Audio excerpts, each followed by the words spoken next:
So today, this one discussion is going to be different because your job and my job is going to be at stake as an oncologist if the upcoming predictions in this conversation come true. And to be honest, we would all love that. Can we really cure cancer? Hello and welcome back to the Oncology Brothers podcast. I'm Rahul Gosain, a practicing community medical oncologist, here with my brother and co-host Rohit Gosain. As always, with these discussions, our mission is to bridge the gap between academic research and community practice, where majority of our cancer patients are getting treatment today. That's right, Rahul. We have been talking about cancer treatment conversations around microbiome and immune modulation. Even going back, that is before immune checkpoint inhibitor, we were using IL-2 treatment to excite immune system to recognize cancer cells. Today, we're talking about immune restoration strategy, focus on Anktiva, an IL-15 receptor superagonist. To unpack what we have at hand, we are excited to welcome a true pioneer in the field of oncology, Dr. Patrick Soon-Shiong. A transplant surgeon by training, importantly, he helped change the field of cancer about 20 years ago. That is bringing nab-paclitaxel, which we still use in our clinic routinely for lung, pancreatic, and breast cancers. Patrick, thanks so much for joining us. Thank you for having me. Patrick, welcome. As Rohit mentioned, your work led to the approval of nab-paclitaxel, Abraxane, back in 2005. And more than 20 years later, we're still using this heavily in our clinical practice. But now your work has been around IL-15 receptor agonist with hope to cure cancer. This is currently approved in non-muscle invasive bladder cancer here in the US, and more recently, this received an accelerated approval in Saudi Arabia for non-small cell lung cancer with immunotherapy. Can you touch a little more on the mechanism of action for Anktiva? You know, as medical oncologists, we feel very comfortable with PD-1, PD-L1, and CTLA-4 blockade, but what's the biology around IL-15? Well, thank you for having me. So look, I love the idea that I'm talking to community oncologists. That's where actually all the patients are. That's how we treat patients, where we can treat them as outpatients. And your patients are your patients for life. They trust you, they're there, they're locally. And by the way, I heard your opening. This is not to replace the community oncology, in fact, not to enhance it. So let me give you a little bit of a sad sort of scientific error, so to speak. You spoke about IL-2 and you spoke about IL-15. As you know, IL-2 got accepted, approved way back for renal cell carcinoma. Sadly, the mistake, and this is where the mistake was, in the scientific understanding, we've only learned of this mistake now. IL-2 and IL-15, which is these two cytokines in your body, so they're natural products in your body, stimulate the same receptor on T cells and NK cells. So if you use IL-2, when it goes onto the T cells, guess what happens? It stimulates the suppressor cells. It actually went the wrong way. And that's why it was not only toxic, it didn't work. On the other hand, when you stimulate IL-15 on your T cell, it proliferates the T cells and makes them a killer T cell. So in 2012, the NIH-NCI wrote a paper that the most important cytokine or interleukin in the history of medicine that could cure cancer was IL-15. So why was it never approved or developed? Well, they tried. The NIH tried, NCI tried, because when they injected it, it didn't last for a few minutes, it was gone. So we modified this IL-15 so that it has a long-acting, and it's a subcutaneous injection. That's it, a subcutaneous outpatient injection to allow your body to be the factory. And this IL-15 lasts so that your T cells grow, your NK cells grow, your memory T cells grow. And now you have your killer cells around your tumor, independent of the tumor type. That was a revelation that I said, wow, it's not what I call the cure of cancer. This is the foundation of how we can attack cancer and address it. What was really disturbing to me, and I trained under Don Morton in the melanoma at UCLA and the cancer center. I did all the Whipples. And then I would follow the patients when the oncologist would treat them. So when you give chemotherapy, you should ask your colleagues. You all look at the CBC and you look at hemoglobin, you look for anemia, and you give Epogen. You look at the ANC and you give Neupogen. And you give Neupogen so you can give more chemo. Right? It turns out Yeah. that both chemo and radiation knocks out your NK cells and your T cells. Do you need your NK cells and T cells to kill cancer? And the answer to that is yes. I mean, all of us, never been taught to look at ALC, not ANC, but ALC. Yep. And the reason for that is there's never been a treatment ever in the history of medicine to stimulate your NK cells with a single injection and increase your ALC. We have now found that if your ALC is below 1,000, you're in real trouble. If we get your ALC above 1,000 to 1,200, we triple the median overall survival of lung cancer. We've done a randomized clinical trial to show that in lung cancer against checkpoint inhibitor versus checkpoint plus Anktiva, the ALC goes up, checkpoint goes down. If you get chemo radiation, you should look at your patients that you sent to radiation, look at the ALC 2 weeks, 3 weeks after. I would guarantee you 90% ALC will be dropped below 1,000.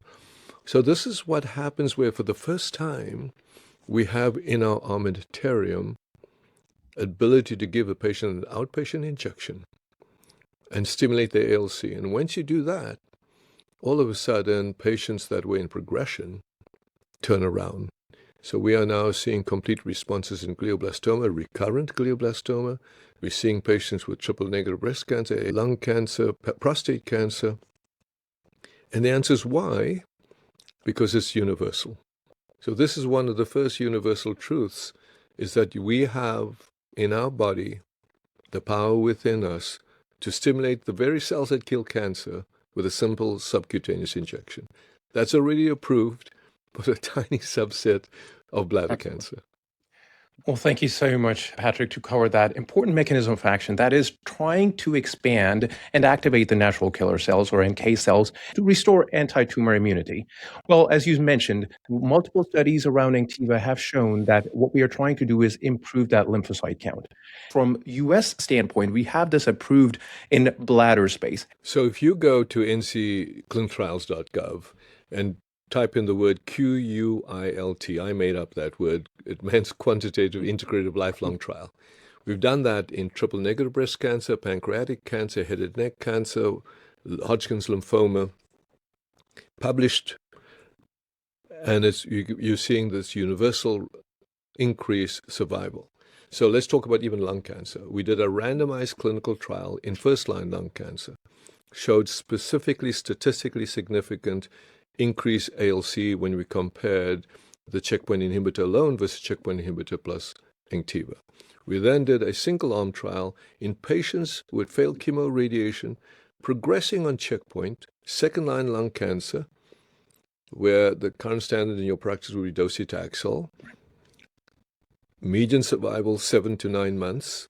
Every trial that's been done, the pragmatic trial, showed that no matter what we do, it's 7 to 9 months. When we take these patients, we raise the ALC to 1.2 in about 78% patients. We're now seeing median survival of 25 months in these same patients. So yes, it's applicable. And then we did it in that same trial called Quote 3055, 10 different tumor types.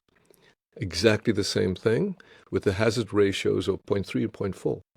Highly significant, highly statistically significant, and we submitted this now for publication in one of the peer reviews.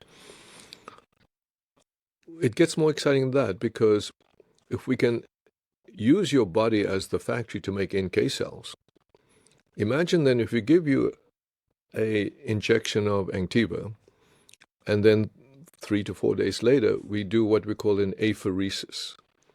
We've now invented the way of taking that leukapheresis, deconstructing that into NK cells, iNKT cells, and T cells, and grow them in the billions.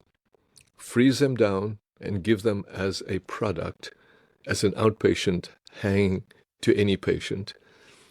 These NK cells are allogeneic. They're in clinical trials right now. We call them MSANC, which is memory cytokine enhanced NK cells. And my goal is when you combine these two, you literally will have the World Bank of Natural Killer Cells for all community oncologists to hang as outpatients in their clinic. You know, we keep talking about community oncology and this being outpatient because that is the big need. Our patients want to stay closer to home. And coming back to the results from Krill trial, these results are exciting. And we should not sit on something that is active and not get this to our patients right away. But we also have to be cautious in ensuring we're not providing false hope. And that is where large phase 3 trials come in place. Today, where do we stand for Anktiva in terms of clinical trials, and how close are we of this becoming a reality for our patients? Again, what data do we have in today for larger studies? And the answer is yes, and we're doing them. So what's happened, if you recall, during checkpoint inhibitor days, when it was a big sort of excitement, and Merck got about 30 indications, all single-arm trials, all under the process of accelerated approval so patients could benefit from it, which they should, and then did confirmatory randomized trials thereafter. We've done multiple single-arm trials, one randomized lung cancer trial, and then now we're doing randomized confirmatory first-line, second-line randomized trials in lung cancer. In bladder cancer, let me talk to that, and I think that's mainly managed by the urologist, but I think I need to talk to that. So we went into what we call BCG unresponsive non-muscle invasive, which means these patients have no other alternative than a total radical cystectomy. There's no ethical comparator, so the FDA allowed single-arm trials. We did that trial for what we call cis plus or minus papillary. And not only we've completed that trial, the patient's now free of their cancer, some of them 10 years. Now, we then FDA gave us approval for cis plus or minus papillary. We then did another single-arm trial for papillary alone, and we're arguing with the FDA, you already proved cis plus or minus papillary, and by the way, we believe it's the same disease. If you get papillary alone without cis just because somebody didn't see the cis or it doesn't exist, I'm not allowed to give it. Now, that to me as a physician doesn't make sense because this patient now is in danger of what could progression from non-muscle invasive into the muscle with metastasis and death, or go get a total radical cystectomy with a huge mortality and sepsis. When this drug is already approved for cis plus or minus papillary, but you happen to come into the clinic and says, oh, I only got papillary, forget it. So these are the kinds of, I wouldn't say arguments, this is the kinds of science that I need to sort of discuss and have a very open scientific discussion is, where is the safety issue? Why are we preventing Americans from benefiting it? So out of desperation, I've gone to Saudi Arabia. It's now approved in Saudi Arabia, and it's going to be approved I just was on the phone last night with the head of the Saudi Arabia FDA, who says we want to now expose this to all tumor types. And I'm flying out in a few months to Saudi Arabia and bringing my team. But this is really bothersome to me because I want to now bring it to all the community oncologists, and we'll find some ways where we can come and I want to open this up, train everybody, have access to it, both for the cell therapy and the Anktiva. Well, thanks for covering all that, Patrick. We'll see how this all plays out in long term and especially regulatory approval process here in US. But if this was to get approved widely outside of bladder cancer for oncologists, Patrick, what are the common side effects that we should have on our radar with regards to Anktiva? So we've had already 8,000 doses in 800 patients given as subcutaneous. The major side effect, believe it or not, is a flare at the site of injection, a little red flare. Guess what that is? It's your NK cells growing in your skin. And then the other side effect is you get a little bit of a fever, which we want because we're activating your immune system as if you got a cold that day. That's it. That's the majority of the side effects. And that goes away within 2 to 3 days. What this is really we're activating what is in nature. So we're not giving you a drug, a small molecule, an inventor. We're literally giving you a cytokine that your body actually manufactures And we're activating what your body actually does in times of infection, in times of cancer, and believe it or not, even for senescence, immunosenescence for longevity. So we're treating patients with now long COVID as part of the trial. We're treating patients with HIV, so we want to clear the virus. We're treating patients with HPV cancer. We've cleared their virus. Not only cleared the virus, we've gotten complete responses in head and neck cancer. So this is a universal truth. What we've done, we've unveiled what's in your body, as opposed to giving you a chemo poison. Doesn't mean we don't use chemotherapy. I use Abraxane at such a low dose to actually flush out the tumor, expose the receptors, and then the T cells are around to go do the job of killing the cancer from the outside in. That's the vision here, killing the cancer from the outside in with this natural killer cell and T cell. And Rohit, when we say that something's well tolerated, you brought up side effects, we really have to be careful, but this indeed seems to have minimal side effects. And a lot of our medications are actually moving that subcutaneous side of things to begin with. Patrick, before we close, stepping back to look at the bigger picture, many of us are excited about this, but we're also cautious. Theoretically, this all makes sense. Restore lymphocytes, activate NK and CD8 cells, and now you're turning that cold tumor to hot. And now pair this with your checkpoint blockade, and you've coined this term of this being immunotherapy 2.0. But clinical practice and approvals are all driven by these survival curves. Is Anktiva ready today for that prime time? And we've seen this over and over. Majority of phase 1, phase 2 trials don't meet our expectations in phase 3 studies. As your final thought, Patrick, what should I tell that next patient about Anktiva that I'm going to see next? Well, not only will show you the survival curves, if you have now, in fact, at this conference I did, and that's the basis of what the Saudi FDA approved, the hazard ratios are 0.3. The survival curves go to, there's no, to my knowledge, second line that's failed chemo, radiation, checkpoint, progressing on checkpoint, lung cancer, that's given you now 25 months median survival, in which we have patients now, some patients, 36 months. There's no other treatment left for these patients. So the good news is that you're right. It has to be steeped not only in science, but in data. And for example, the bladder cancer is published in New England Journal of Medicine. The fundamentals of this work is published in Nature. The clinical data right now with metastatic pancreatic cancer has already been published, where we have patients now 7 years metastatic pancreatic cancer. So I think, and these aren't anecdotes, because they're like one-off anecdotes. This is very much like Epogen, Neupogen. When you give Epogen, you don't ask what cancer, because you need to restore the anemia.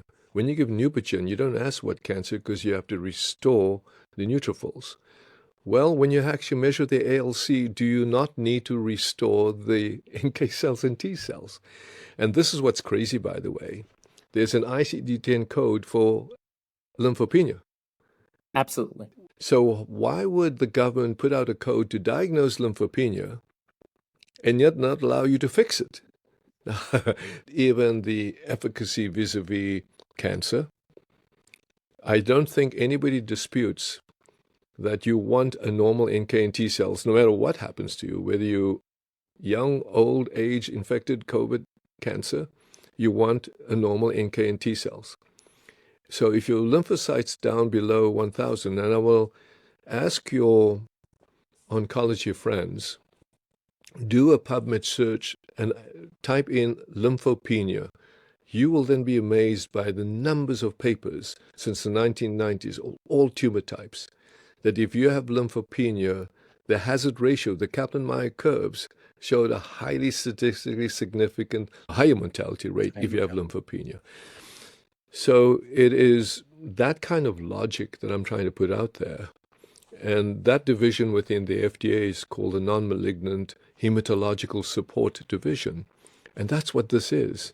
This is hematological support of your immune system that is measurable by simple CBC. Oh, we have covered quite a bit here, starting out with understanding the mechanism of action, data at hand, and future direction with Anktiva. This has been a fantastic discussion. And Dr. Patrick Soon-Shiong, thank you so much for sharing your vision and for decades of your work that has already reshaped the field of oncology, starting out with nab-paclitaxel to this new chapter of IL-15 superagonist. Many of us are hoping to look back on this broader immune restoration strategy as another inflection point in how we treat cancer or perhaps cure cancer. Thanks so much for joining us. For our listeners, let us go over a quick recap from today's discussion. Today with Dr. Patrick Soon-Shiong, the one who got nab-paclitaxel approved more than 20 years ago, we had a chance to discuss Anktiva, N-803, an IL-15 receptor superagonist designed to expand and activate NK cells and CD8 T cells.